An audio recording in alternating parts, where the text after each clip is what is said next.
Radhe Radhe welcome to study diary. गत राति पढ़ी रिविजन टिके करिकी शोइबाकू 12टा 12:30 हो जाइथिला। तापरे पुणी टिके फोन देखिकी रिवाइज करूथली तो घंटे हो जाइथिला शोइला बेलकू।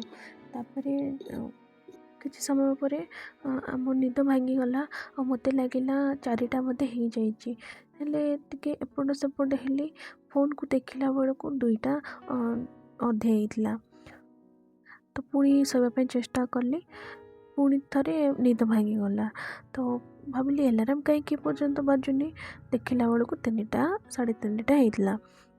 तापरे आउ किछि समय शोइबा चेष्टा कली किंतु निद आसिला नहीं। तापरे भाविली निद तो मो हाथ रे नहीं, किंतु उठिकी बसिकी पाठ पढ़ाटा मो हाथ रे अच्छे। तापरे 4टा पाखापाखि हो जाइथिला। उठिकी मो अलार्म बाजिबा पूर्वरु उठिकी मो पढ़ा आरंभ कर देइथिले। दिन थिला जितेबाला समस्त कहती कि मु सकाळु उठिकी पाठ पढ़े, तो मु भावे कि से समय मते सकाळु 4टा उठिकी पढ़ा पूरा असंभव। 10th +2 किछि भी मु सकाळु उठिकी पढ़िनी। हाँ, मु लेट नाइट जाए 2टा 3टा जाए पढ़ी, किंतु सकाळु उठिकी मते असंभव लागुथिला। किंतु आज दिन बदली जाइछि। एटॉमिक हैबिट बहीटा पढ़ी आउ से जानी पारी जे गोटे दिन रे सब किछि बदलाई जाए नहीं। छोट छोट पदक्षेप गोटे दिन बड़ परिवर्तन आनी दिए।